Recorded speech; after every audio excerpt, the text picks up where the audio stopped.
Идет? Так. Ассаламу алейкум ва рахматуллахи ва баракатуху. Бисмилlah, алхамдулилlah, ва салату ва салам аля расулилlah, ва аля алейхи ва асхаби аджмаин. Амма бад, благодарим Аллаха Всевышнего за все то, что Он нам даровал. Милость, без конца милости. Многие браты просили, чтобы мы начали одну программу на русском языке, иншаллах. Вот с помощью Аллаха, иншаллах, начнем вести, иншаллах. И сегодня будем говорить о первом хадисе, то есть это хадис Амир аль-Му'минин Умар бин Хаттаб разъяллаху. Очень хадис великий и очень важный, что многие имамы начали начали писать свои книги с этими хадисами, потому что это хадис говорит о намерении искренности. Иншаллах, тоже присоединяемся, начинаем, иншаллах, с этого хадиса.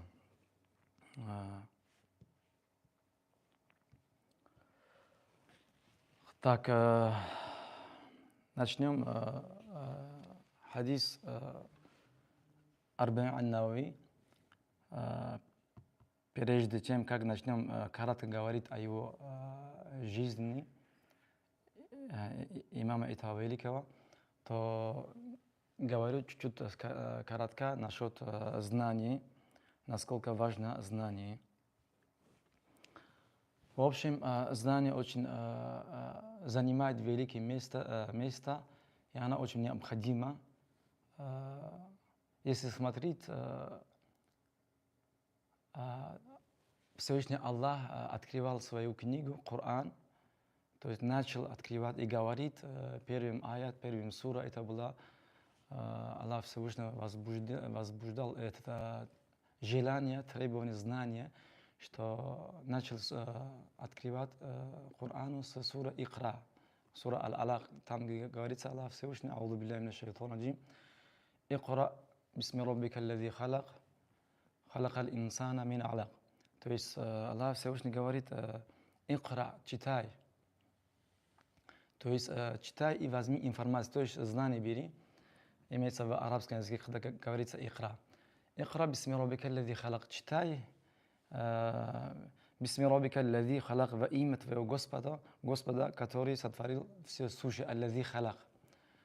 То есть Аллах велик все сотворил. Халакал инсана мин алак, что сотворил человека из густой крови. Аллах велик и мощно все то, что хочет, и Он создает. То есть Он великий. И человек удивительное создание создал что? Из густой крови, субханаллах. И таким человека создал очень прекрасным образом. И столько удивительный, то есть орган дал Аллах Всевышний человеку, что вообще-то разум непостижим, как зрение, там, да, слух, язык и многие части тела, которые удивительны. То есть Аллах велик создал человека из незначительными воды и совершал его до совершения. Удивительно, что разум непостижим. Еще опять же повторяет Аллах Всевышний, «Икра ва раббука аль-акрам», что говорит, читай во имя твоего Господа Акрам, то есть великодушный. Аллах очень милостивый. Милость и любви Аллаха Всевышнего по отношению рабов своих не имеет границы. «Аллази аллама бил калам, аллама аль-инсана ма лам я'лам», то есть читай во имя твоего Господа, который человека научил посредством перо, ручкой, дал ему знание. Аллази аллама аль-инсана ма лам я'лам, научил человека то, что он не знал. Все то, что мы видим и имеем сегодня практика, это все знание, которое применяется людьми, это Аллах Всевышний нам дал. А это в то время, это удивительное все это знание, и один Аллах знает границы, настолько видов знания. Это только капля из моря знания Аллаха Всевышнего. Знание Аллаха Всевышнего не имеет границы. Аллах велик. То есть, посмотрите, Аллах Всевышний открыл свою книгу Корана с учетом требований знания и приказывает, чтобы и учит нас, чтобы мы внимание очень сильно обратили на знание. То есть знание насколько важно, посмотрите, первый аят и первый сура, открывающий Коран, это говорится о знании. Не говорится о других вещах. И также Аллах Всевышний приказывает посланнику салама, сура Тоха, говорит: «Аузу биллахи минаш шайтанир раджим, ва кул рабби зидни ильма». Акул рабби, и скажи, проси Аллах Всевышний: «Рабби, о Господь мой, зидни ильма, добавь или дай мне знание». То есть в то время посланник Аллаха находится самыми лучшими из творения Аллаха Всевышнего, и прямой от Аллаха получил откровение и знание, достоверные знания, субханаллах. Но при всем это преимущество Аллах Всевышний приказывает ему, чтобы посланник Аллаха упросил Аллаха Всевышнего больше знаний, больше знаний, больше знаний. Представляете, насколько знание важно. То есть не говорит там Аллах Всевышний посланник Аллаха, чтобы там требует там больше там имущества, богатства или там материальных там вот жизни, которые используются, да, вот, чтобы было люкс и так далее, не приказывает, а приказывает только знание. Акура безидни ильма, акура безидни ильма. То есть знание очень высокое место, и она очень ценится и очень необходимая. А в то время, когда смотрим мы, Аллах Всевышний говорит о дуня, то есть когда говорит о дуня, она ничего не стоит перед Аллахом Всевышнего. Дуня, которой мы бегаем день и ночь и стараемся, и смотрим людей, а у людей в голове один забота. День и ночь стараются и бегают больше, как накапывать имущество, накапывать деньги. Но это не запрещено, если халяльным путем. Но одни заботы всей жизни, как накапать больше деньги, а мало кто стремится улучшить и укрепить иман и получить знания. То есть все большинство людей только и дуня. А в то время Аллах Всевышний в суре 9 сура Тауба говорит: «Аузу биллахи минаш шайтанир раджим. Арадитум бил хаяти дунья. Арадитум бил хаяти дунья фил ахира.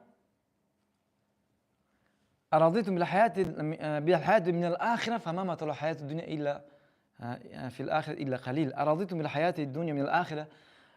Всевышний Аллах говорит: неужели вы довольствуетесь мирской жизнью больше, чем ахират? Субханаллах. Смотри, как наш Создатель Аллах говорит: «Арадитум билхаяти дунья мин аль-ахира». Неужели вы довольствуетесь мирской жизнью больше, чем последней жизнью? فما متاع الحياة الدنيا في الآخرة إلا قليل. То, но переходящее удовольствие мирской жизни сравнить по последней жизни, она является и ничтожными, очень незначительными, очень малыми. То есть настоящая жизнь — это ахират. То есть смотрите, Аллах Всевышний, когда говорит про знание, очень сильно говорит, это очень крепко говорит, сильно говорит о мирском материальном богатстве. Она говорит и уничтожено, если сравнивать, конечно, с ахиратом. И в сура Бахара, 2 сура, Аллах Всевышний говорит о знании, аузу биллахи минаш шайтанир раджим: «Ю'тил хикмата ман яша, ва ман ю'тил хикмата факад утия хайран касира, ва ма ядзаккару илля улул албаб». Ю'тил хикмата ман яша. Аллах тот, который дарует хикма ман яша, кому пожелает, кому хочет. То есть Аллах дает хикма. Здесь хикма подразумевается знание. Некоторые ученые говорят знание Корана, и некоторые говорят знание хадиса. В общем, этот хикма, знание, заходит в знание. То есть ю'тил хикмата ман яша. Аллах дарует, кому пожелает хикма, знание, дает знание. وَمَنْ يُؤْتَ الْحِكْمَةَ فَقَدْ أُوتِيَ خَيْرًا كَثِيرًا. И говорит продолжение этот аят Аллах Всевышний: кому дарована мудрость, то есть кому дарована хикмат, знание, то действительно дарован этот человеку великим благом. То есть хайран кафиро, Аллах знание описывает, а знание таким образом говорит о знании, что она хайран кафиро. То есть это знание является великим благом.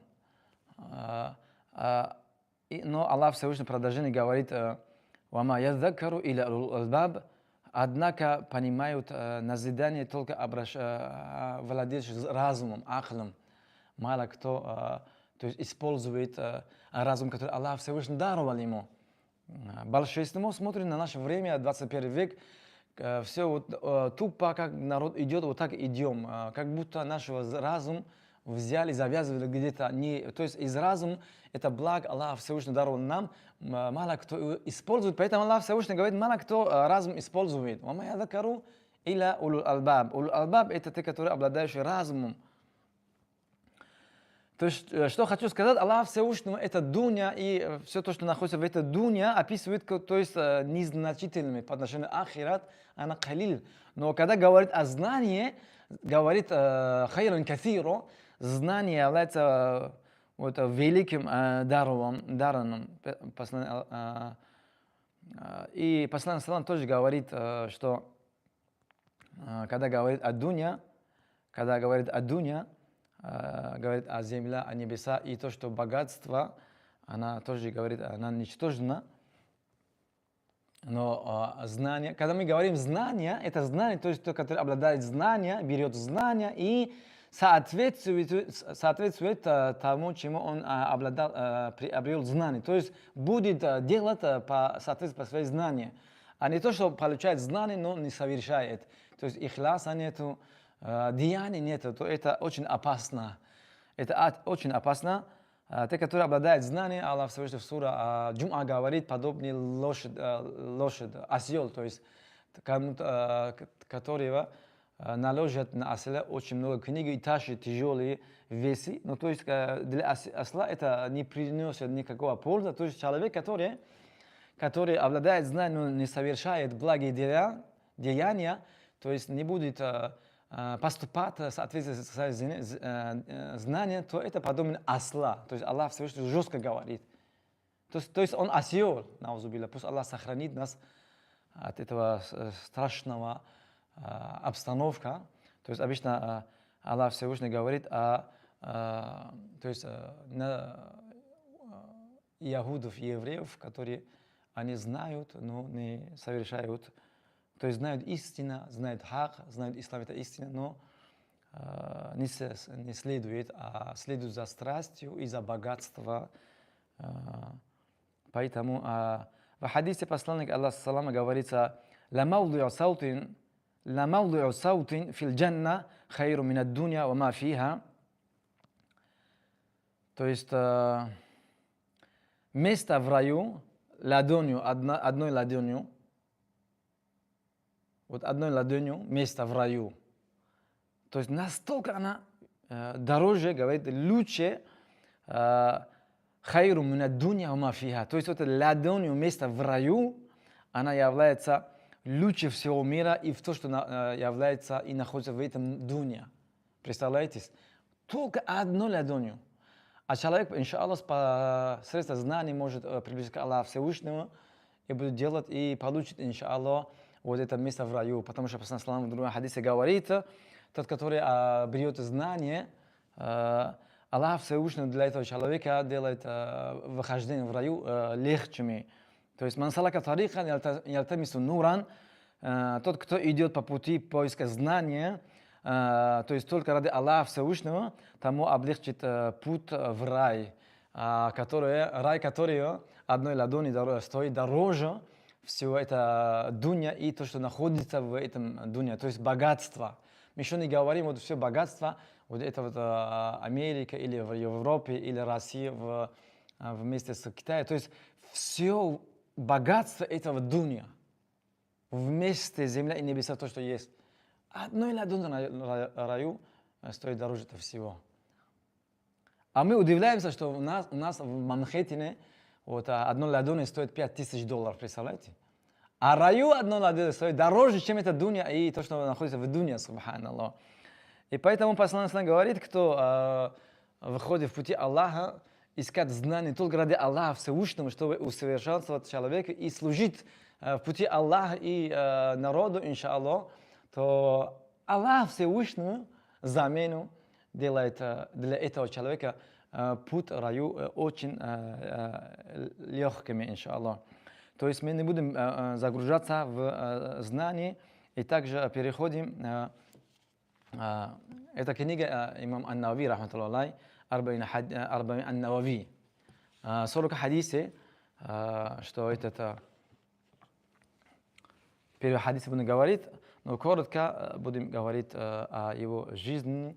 Не будем загружаться там глубоко, чтобы время не терять. И цель у нас этот хадис является, чтобы мы не отошли, или цель, чтобы не стал чуть-чуть там далеким или слабым понятием, и будем сосредоточиться сейчас по смыслу этого хадиса, иншаллах.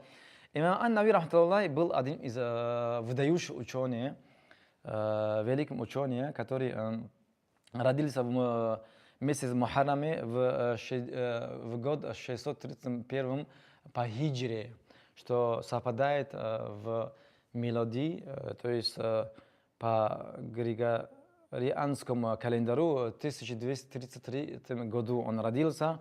И родился в городе Шаме. Там родился, в общем, в Сирии родился, и там изучал знания, брал, и он потом переселился в Дамаске, в общем, там изучал и брал знания. И также он всю жизнь посвящал религию, то есть большую часть времени он служил и был даватом занимался, и книга писал, мусхаф много у него остался следы, то есть от него книг, как и вот 40 хадис, и также Риаду Салихин, Азкар и другие книги, которые он писал. Между прочим, он все эти книги начинал с этого хадиса, то есть дело оценивается с намерением. Почему? Потому что она очень важная.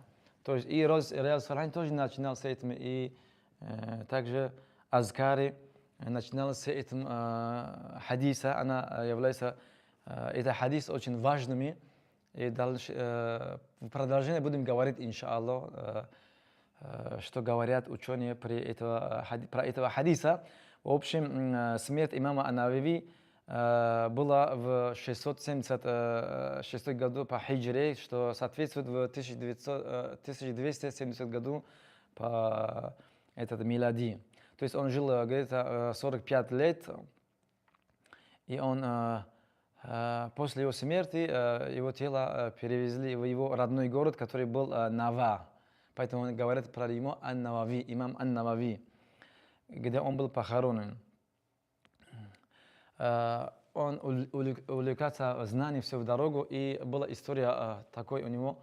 Однажды, когда он был ребенок маленький, то есть он начинал изучение, занимался знанием с маленьких лет. Он изучал Коран, аяты и также известных ученых своего времени. В общем, однажды он был маленьким, дети его возросли, играли и увидели его тащили, чтобы он играл с ними, но он отказался, не хотел заниматься, то есть игрой. Представляете, когда он маленький еще был, то есть не хотел тратить время. Он был очень взрослым, да, вот когда был, то есть молодой ребенок, то есть молодой был ребенок был, но по знанию он был как взрослый человек, не хотел тратить время своего на пустую, он не играл, отказался. Даже есть история, говорят, что его заставили, его хотели, чтобы он играл с ними, с этими детьми, но он настолько было это тяжело, что он говорит, даже Коран читал, повторил, чтобы не терять свое время, и даже он плакал. Он плакал, и один шейх по имени Ясин бин Юсуф, он мимо проходил, и он заметил это сценарию, И заметил, что этот ребенок, он будущий, то есть становится, у него есть такой талант и дар, да, что он может в будущем станет один из выдающихся и великих ученых, поэтому просили его отца, чтобы его освободил от мирской дела, чтобы отдал только на требование знаний, чтобы он брал знания и служил в пути Аллаха Всевышнего. И также поступил его отец, потом через несколько времени отвез отец имам Ан-Навию в Дамаск, и там изучал и брал знания. И он рассказывает о своей истории, когда он изучал и находился в университете, исламском университете, он усердно продолжал требовать и изучал знания, и брал знания очень усердно. Он рассказывает, что настолько он усердно тренировал, брал знания и был передан к этому знанию, что, говорит, я 2 года я не спал на кровати. То есть нормально, чтобы ноги натягивать и расслабиться, не спал. То есть он либо спал сидя или там. То есть кровати не видел 2 года, и он усердно брал и знания. 2 года, то есть он таким образом был. Спал очень мало, редко, где-то час. И так он ел в день 1 раз, чтобы не потерять время на еде. То есть настолько жажды было у него по отношению требований знания. И таким же были наши салафи салих и наши имамы. Они очень усердно требовали, и все то, что у них было потратили на пути, то есть знания. И сон, и труд, и богатство, и то, что у них было, не жалели на требований, знаний, и всем душе, всем тело, и все силы, все, что были, отдавали на это пути знания. И поэтому он говорит, я мало в день кушал 1 раз только, чтобы не терять время на еде. И он выучил Коран, когда ходил к учителям. Когда ходил к учителям дороги, он заучивал весь Коран таким образом. Почему? Потому что Аллах Всевышний делал Коран очень легко для заучения, для понимания. Аллах Всевышний сам говорит в суре Камаре, аузу билляхи минаш шайтанир раджим, وَلَقَدْ يَسَّرْنَا الْقُرْآنَ لِلذِّكْرِ فَهَلْ مِن مُدَّكِرٍ. То есть Аллах Всевышний делал Коран легко. Поэтому мы видим, альхамдулилля, сегодня, что сколько там тысяч, если не миллионы человек, и мусульмане, альхамдулилля, и взрослые, и молодые, и дети, и даже у нас есть ребенки, 2 года даже он выучил, то есть весь Коран. Это баракат Аллаха, это делал Аллах Всевышний Коран легче для заучения Корана. Поэтому, кто есть намерение, делайте искреннее намерение, Аллах Всевышний поможет в заучении Корана, иншаллах. Это очень сильный благ, быть хафизом Кораном. Не заходим туда. И, в общем, он рассказывает, что усердно продолжал требовать знаний. Даже он не был женат, не женился, считал, что быть лучшим, служить в пути Аллаха Всевышнего, но не женился, субханаллах. Не был женат, не было детей у него. Смотрите, братья и сестры, что наши имамы, наши ученые, ислам, настолько они были переданы, и они были служили в исламе, даже не женились, субханаллах. Если сравнить нас с ними, субханаллах, где мы, а где они были, субханаллах. У нас, да, много желающих требуем знания ислама, но только желание. Ну, дай Аллах, чтобы это желание выросло и чтобы оно было практикой. Но действительно надо, чтобы получить большие знания и служить в пути Аллаха Всевышнего, и служить раби Аллаха Всевышнего, надо искренне требовать и усердно и дать, быть предан знанию, иншаллах. И вот, следовать за этими учеными, нашими имамами. Один, который является вот это имам Ан-Навави, рахматуллах алейх. Самый величайший наш пример это наш любимый пророк Мухаммад, саллаллаху алейхи вассалям. Каждый из умма,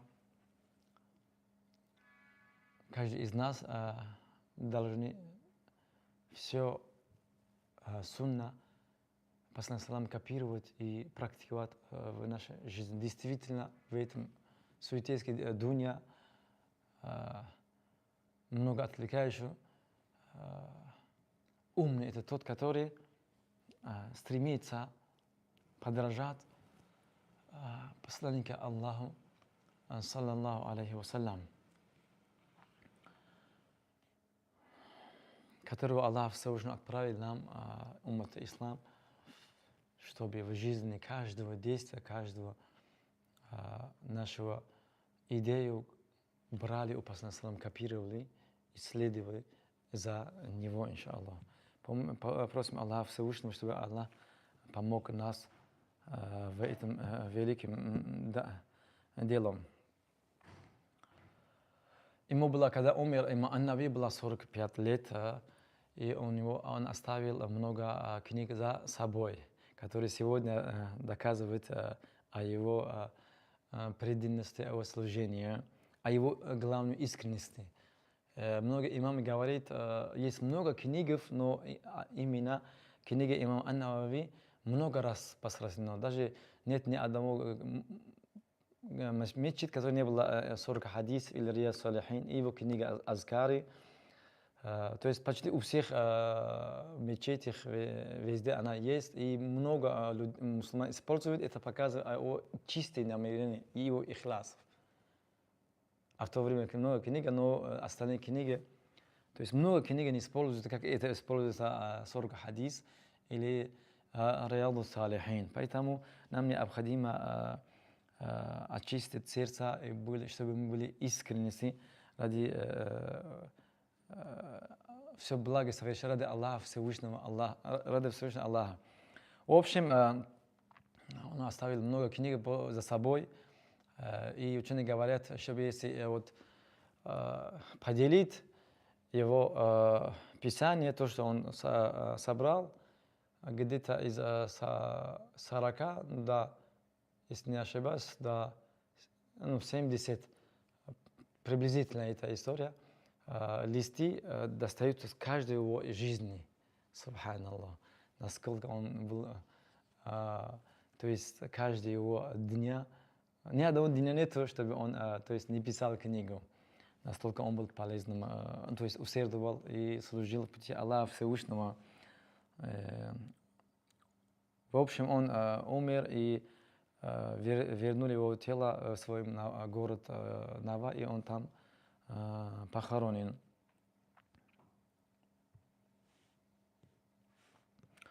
Так, имам Ан-Навави говорит о этом хадисе, что он старался собрать 40 хадис, чтобы были эти 40 хадис достоверными, очень полезными. И он эти 40 хадис написал, собрал, что они все достоверные, и они очень важные. И другие ученые тоже писали вот 40 хадисов, но это больше используется. Так есть хадисов, которые 40 хадисов о джамаат намазе, или 40 хадисов о джум'a намазе, и другие книги. Но этот хадис очень эта книга 40 Ан-Навави распространена очень. Имам Ан-Навави старался, собрал, здесь не только 40 хадис, а 42, но имя 40 хадис оставили. Она, то есть, очень, каждый из них, он говорит, старался, чтобы были они как правилами. Поэтому, то есть, очень важный каждый из этих хадисов. И он говорит, в этом хадисе, в этом книге, не упоминает его цепочку хадиса, чтобы было легче для запоминания. И, конечно, и эта хадис, она важна у каждого, кто студент поступает на исламский университет, они делают хифса, заучивают этот 40 хадис.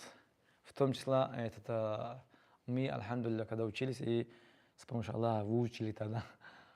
И, в общем, будем проходить, начинать этот хадис. عن أمير المؤمنين أبي حفص عمر بن الخطاب رضي الله تعالى عنه قال.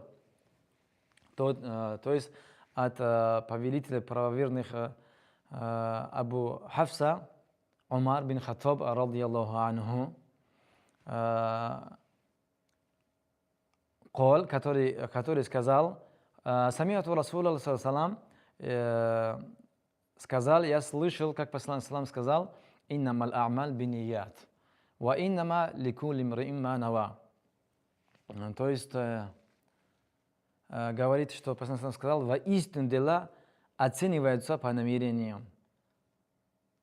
Поистине дела оцениваются по его намерениям. Ва иннама ликулли имриин ма нава. И каждому человеку воздастся, то есть от его дела, совершения, которые он делал, совершил, смотря согласно его намерению. То есть насколько у него намерение было ради Аллаха Всевышнего, тогда настолько будет дано благ его деяния. Здесь в этом хадисе говорится о искренности и очень важным правилом, что то есть дела, которые совершаются перед Аллахом, она будет принята только, она совершена ради удовольствия Аллаха Всевышнего, искренне ради Него, не ради чего-либо другое. В продолжении хадисе объясняет об этом, где пример привел посланник салам, говорит, что فَمَنْ كَانَ هِجْرَتُهُ إِلَى اللَّهِ وَرَسُولِهِ فَهِجْرَتُهُ إِلَى اللَّهِ وَرَسُولِهِ. То есть тот, который совершал хиджру, переселение, то есть как было это во время посланника салама, из Мекки к Медине, это была хиджра, это известная история и самая величайшая хиджра, которую каждый из нас знает об этом хиджре. Когда мушрики не давали мусульманам, посланнику салам и сподвижников совершать, то есть практиковать религию открыто, и день за днем усложнили и запретили, и история известна каждый из нас. И тогда Аллах Всевышний приказал, чтобы мусульмане делали хиджра из Мекки, переселились к Медину. Тогда посланник сказал: «Фаман кана хиджрату илля Аллахи ва расулихи, фа хиджратуху илля Аллахи ва расулихи». То есть тот, который совершал хиджра, переселение из Мекки к Медине, то ради Аллаха, к Аллаху и его посланнику, то его переселение фа хиджрату илля Аллахи ва расулихи, то его переселение к Аллаху и его посланнику. И продолжение говорит: ومن كان هجرته لدنيا يصيبها أو امرأة ينكحها فهجرته إلى ما هاجر إليه. И тот, кто совершает хиджра, делает переселение из Мекки к Медине, то ради что-нибудь благ, мирской благ, чтобы он его получил, или же ради женщины, которой он хотел жениться на нее, то его переселение فهجرته إلى ما هاجر إليه, то его переселению к чему? К тому он намеревался. То есть в первом говорит посланник Аллаха, саллам, то есть тот, который совершает хиджра ради Аллаха Всевышнего, и его повторяет второй раз, что его хиджра, переселение к Аллаху Всевышнему, то есть повторяет, это указывает на великие дела. То есть первое, это не так просто повторение, а просто первая часть, это то есть хиджра ради Аллаха Всевышнего была, второй указывает на его великий дел, то есть хиджра великий дел, и его вознаграждение, потому что это было важным в то время, приказ Аллаха Всевышнего. Поэтому Аллах всем повторял. А в продолжении Аллах не повторяет, посланник Аллах не повторяет, что тот, который переселяется ради мирской жизни, да, вот благ, или же женщина, чтобы никак делал, женился, второй раз не повторяет, а говорит, его переселение было к чему, к тому он намеревался. То есть перед Аллахом она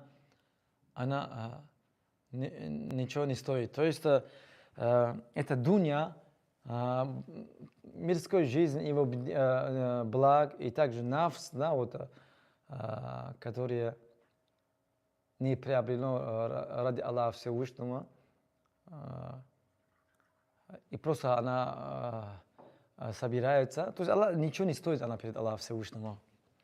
Этот дунья, благ его день, или кто женится ради Аллаха Всевышнего, это уже получит ради Аллаха Всевышнего, он получит награду. Но тот, который просто ради выгода, богатства, как это сегодня видно, что многие люди стремятся к благу делать богатство, ради богатства, то есть ради имущества, не ради Аллаха Всевышнего. Даже многие ради его требования этого богатства не совершают намаз, оставляют намазы, столько совершают грехи, харамные вещи, да, обманывают людей, там, ради богатства только что не совершают, наузубилля, да. Естественно, не все, но многие люди, вот об этом говорится. Если, то есть, баракаллаху фикум.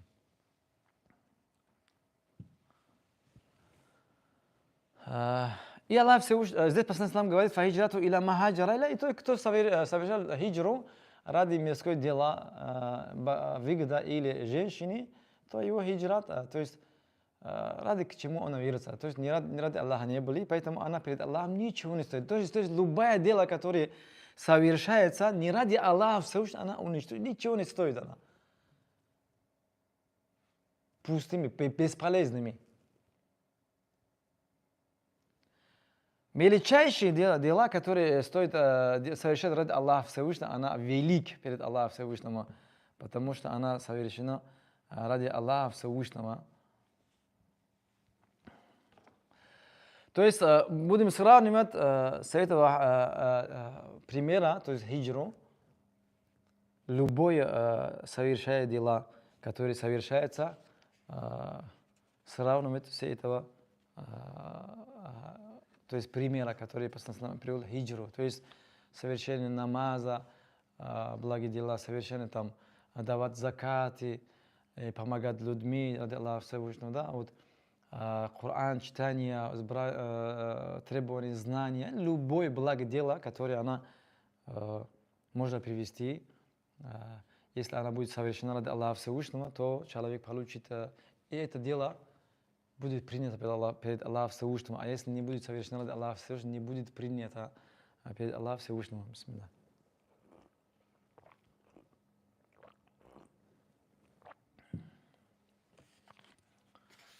И также ученые говорят, что дела, если будут совершены, то есть ради Аллаха Всевышнего, то человек получит награду. А если то есть человек будет совершать и выполнять его дела, то есть условия, искренности мало, то получит вознаграждение. Но то есть по искренности намерения, если больше искренности, чем больше искренности, чем больше также получит вознаграждение. Это тоже подходит в этом хадисе. Аллах Всевышний говорит в суре Бакаре, те, которые дают садака милость на пути Аллаха Всевышнего, то есть амвалам фи сабилилля, каматаль хабатин или ахири, тот, который дают его милость свою по пути Аллаха Всевышнего, дают минимальный качество, 700 раз больше, минимум 700 раз. كمثل حبة أنبتت سبع سنابل في كل سنة سبع سنابل في كل سنة حبة. То есть в результате те, которые дают доллар, пути Аллаха Всевышнего, минимум Аллах даст его $700. То есть один, кто рубль дал, 700 рубль минимум Аллах дает. Юдоаф маяша, кому Аллах хочет, и то есть убавит, больше дает, то есть смотря его искренности и намерение, насколько была совершена ради Аллаха Всевышнего. Говорит, честно, много есть о чем говорить, но не будем говорить много, чтобы время вашего драгоценного отняли. И говорится,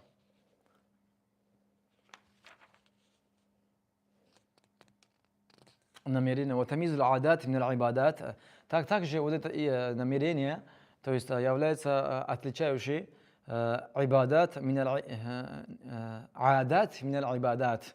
То есть именно из этого намерения дела будут отличаться и делиться ибадат от адата. То есть привычка и ибадат, они отличаются посредством этого намерения. Например, человек совершает обычный, вот когда пьет человек, есть люди, которые просто пьют, а есть человек, который пьет ради Аллаха Всевышнего, чтобы жажду убрать, силы набрать и служить Аллаху Всевышнему. Тут человек получит и, то есть нужду свою приобретает и убирает жажду, плюс к этому получает вознаграждение. А обычный человек просто не ради Аллаха пьет, а ради то, что он хочет, у него жаждет, просто пьет. Или человек, когда спит, просто спит. А есть человек, который намерение делает, искренне ради Аллаха, чтобы спит, отдыхает, собирает сила, и чтобы опять продолжать служить в пути Аллаха Всевышнего или делать амалу солих ради Аллаха Всевышнего, то человек и спит, и получит награду, вознаграждение. То есть вот именно это намерение, привычку и ибадату между ними различает. Одна еврей спросил у Али ибн Талиба разияллаху анху, что вы, мусульмане, в сутки, по времени, сколько делаете ибадат Аллаха Всевышнему. Он сказал, что мы в сутки 24 часа делаем ибадат Аллаха Всевышнего.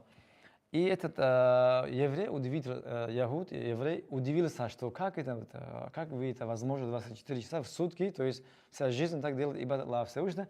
И он объяснил об этом, что мы каждые свои дела, которые нам необходимо спать, еды, да, вот, или одежды, да, это все то, что делаем ради Аллаха Всевышнего. Работаем, намерение делаем, что ради Аллаха работаем и обеспечим семья, да, жена, детьми и родителям уважение. Все то, что делаем, это все ради Аллаха делаем, что это наш долг и ради Аллаха делаем.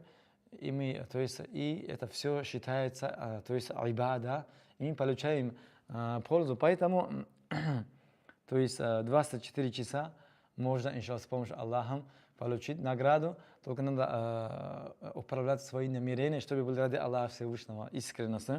Поэтому, и некоторые ученые говорят, что айбадат ахлул гафла аудот. То есть, даже говорит айбадат, то есть поклонение ахлул гафла является аудатом. То есть, ахлул гафла, они делают ибадат как по привычке. Они внимание обращают, не работают на искренности, как автоматически намаз делают, как автоматически забывают в то время, чтобы намерение делать Аллах Всевышний работает на искренности. И говорит, ва'адату ахл айхада ибадат. Но даже адат, то есть привычка, да, вот ахлул айхада ибадат. То есть людей, которые они очень, то есть не являются гафлатом, они всегда думают о ахирате, они даже привычка, и они являются адатом, потому что они намереваются ради Аллаха делать все это, поэтому они получают награду по Аллаху Всевышнему. И также это намерение отличается между делами, посредством этого намерения, то есть тамиз аль-ибад ба'дха мин ба'дха, то есть человек делает намаз, посредством этого намерения она отличается, это намаз фарз или нафл.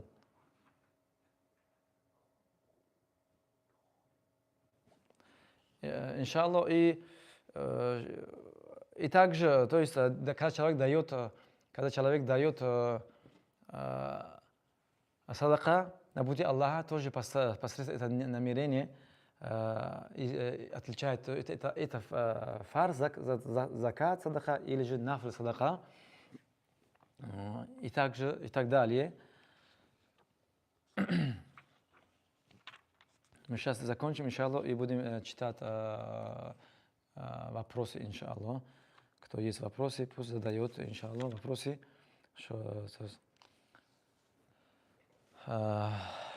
И ученые об этом хадисе говорят, что هذا الحديث أحد الأحاديث التي عليها مدار الإسلام. Этот хадис является источник знания ислама. ولهذا قال العلماء مدار الإسلام على اثنين. Некоторые ученые говорят, что весь ислам крутится в правила вокруг этих два хадиса. Хадис هما هذا الحديث حديث عائشة من عمل عملا ليس من عليه أمرنا فهو رد. То есть первый хадис, который мадор ислам крутится, источник ислам крутится вокруг него, это хадис Аиша разиаллаху анху. То есть имеется в виду хадис, который Аиша разиаллаху передал от посланника ислама, где посланник ислам говорил: «Ман амиля амалан лайса алейхи амрун фаху раддун». Кто совершает дела, которые, то есть нету это дело в исламе, она фаху раддун, не считается, отрицается. И другой хадис, вот это намерение. فهذا الحديث عمل عمدة على это хадис указывает на, то есть намерение, внутренние дела. Поэтому это хадисы говорят хадисы Умар разиаллаху. То есть аль-амал бин-ният. То есть этот хадис крутится то есть все это знание, источник ислама крутится вокруг этого хадиса. Некоторые говорят третий хадис, который передал Нуман бин Башир: аль-халал байюнун валь-хараму байюнун. Все халал известно, очевидно, и все харам очевидно. Третий тоже добавляют. То есть вот этот хадис очень важный, очень великий хадис. И من فوائد الحديث الحث على الإخلاص عز وجل لأن قسم الناس إلى قسمين. И также этот хадис указывает на то есть искренности человека, что посланник разделил людей на два вида: те, которые совершают искренне Аллаха Всевышнего, и те, которые дела совершают не ради Аллаха Всевышнего. Опять же, есть те, которые совершают дела ради Аллаха Всевышнего, это дела будет принято Всевышним Аллахом. А если будут совершать не ради Аллаха Всевышнего, ради, как в этом хадисе сказал, ради благ мирской или женщина, чтобы жениться, или ради что-нибудь, или показухи, она не будет принята. Об этом тоже хадис есть, где смысл говорил, долго не хочу говорить. И смысл хадис такой, что посланник говорил, это тоже известный хадис, что те три категории попадут в аду: те, которые то есть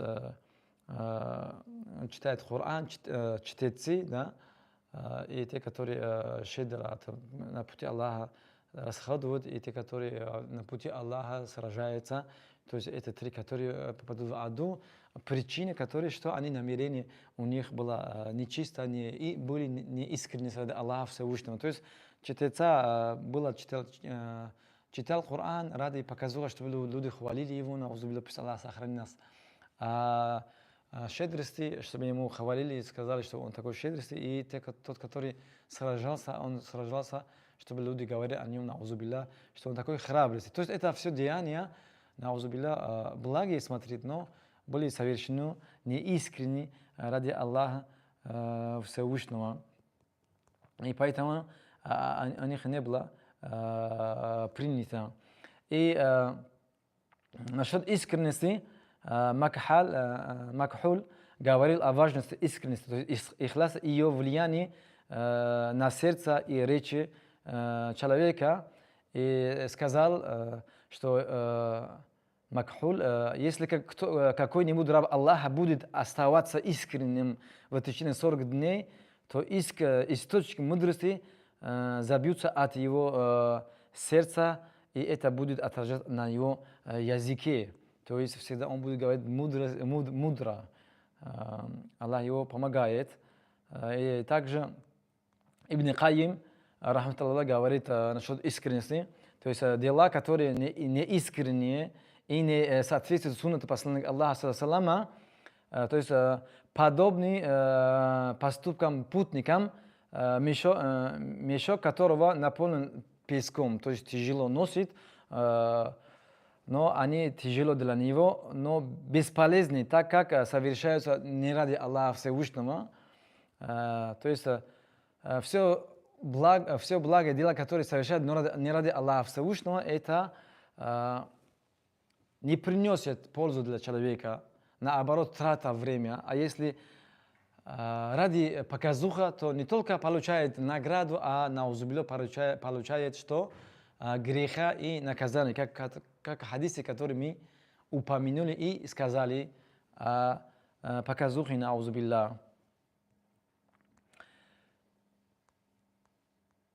И жена Ибн Сирина, то есть Ибн Сирин, мы знаем, что он написал книгу, толковал соны, и говорил, когда мы лежали на постели, и он со мной игрался и был очень внимательным, подобным внимательным по отношению к своему ребенку. А когда я уснула, и он тихо вставал и делал намаз, чтобы я не знал, чтобы я не знала, да? То есть искренне совершали ради Аллаха Всевышнего, даже скрывали благие деяния своих, даже от своей жены, чтобы они не знали. И также история Мухаммад ибн Исхак, автор Сира, говорит, что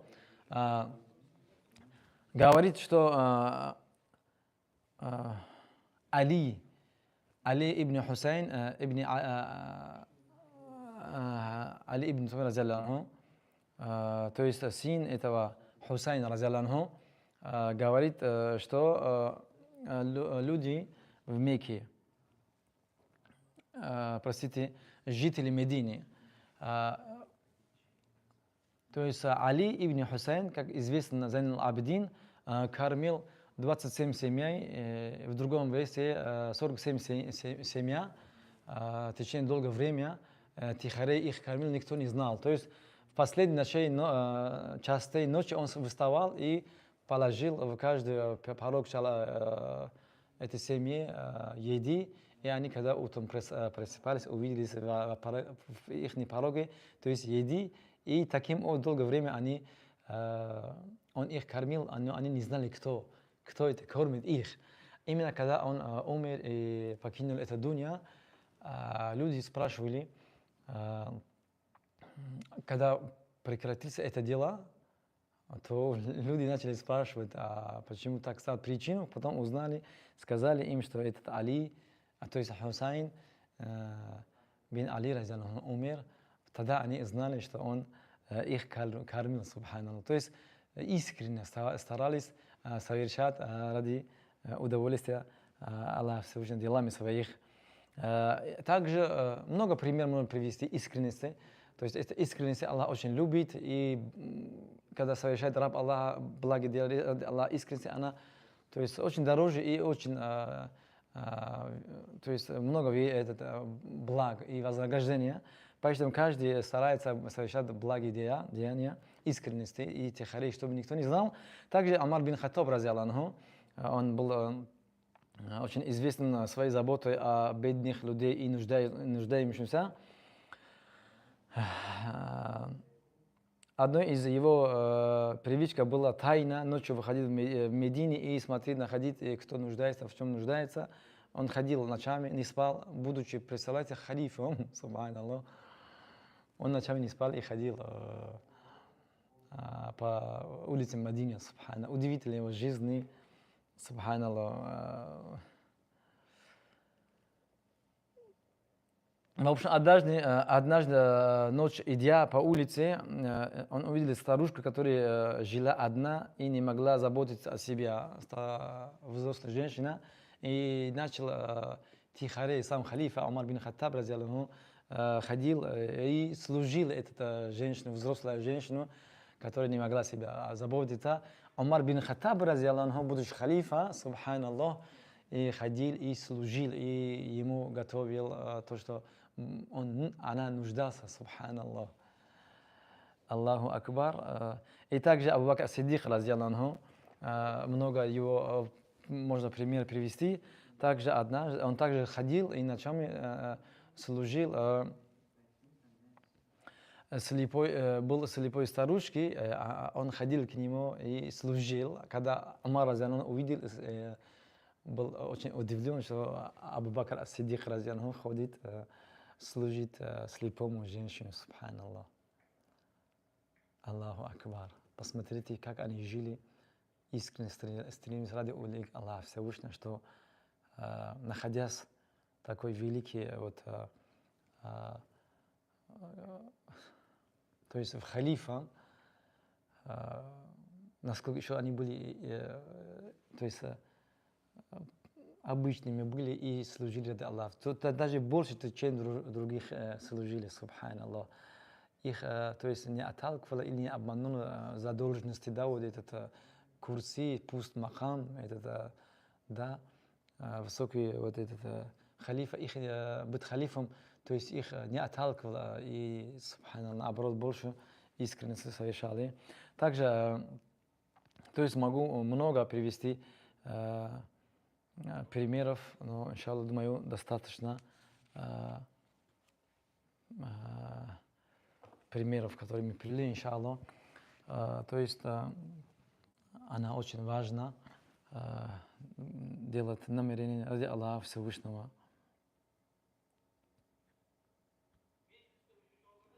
То есть нам необходимо стремиться к знанию. Стремиться к знанию. Она очень, как мы сказали, начало это наше выступление, что она очень важно знание. Необходимо нам стремиться к знанию. Если смотреть наше положение, много хотят приобрести знания, но много оправданий, якобы они заняты, работают, ну, работа не запрещена. В общем, если смотреть,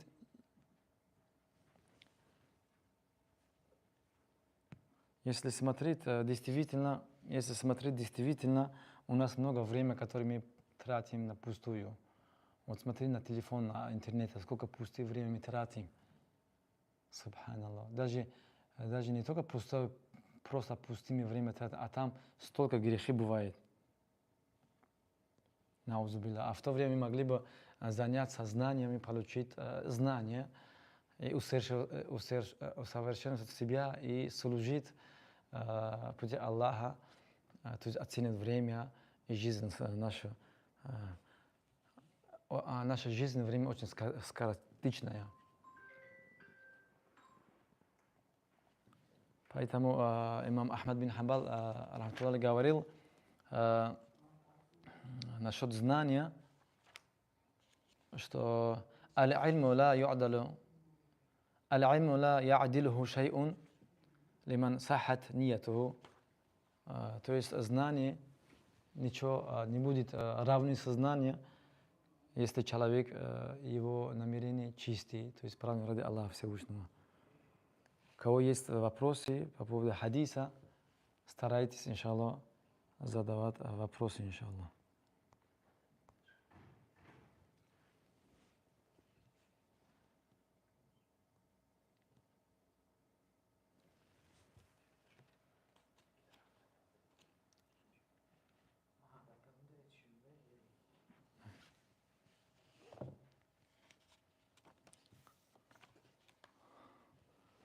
Кто есть вопросы? Значит, вопросов нету.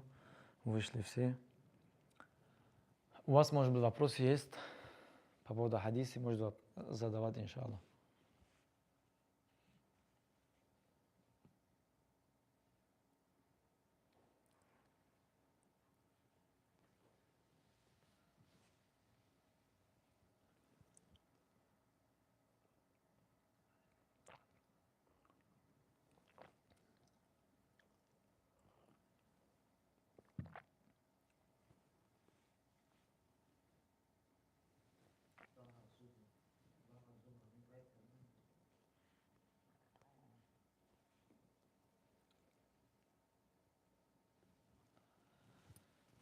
Действительно, время очень скоротечное, время летит сильно, как имам Ахмад Хамбар рахматуллахи сказал, что про молодость я не могу описывать молодость, кроме как она похожа на вещь, которая была у меня в руках и упал.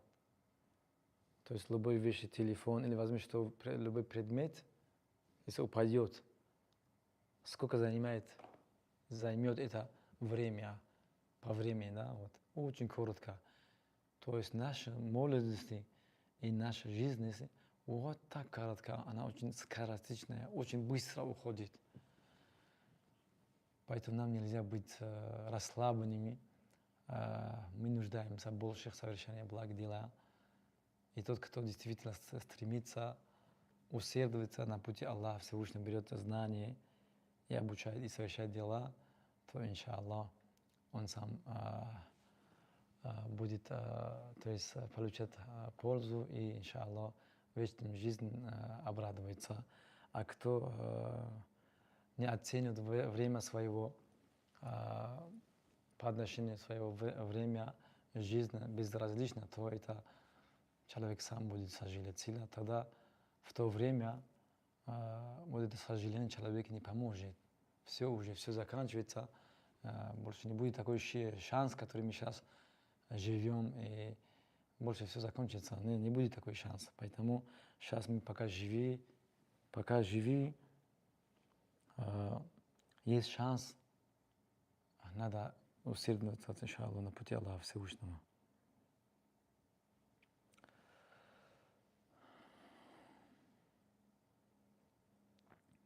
Хорошо, если, иншаллах, нет вопросов, тогда, иншаллах, завершаем сегодняшний урок, иншаллах.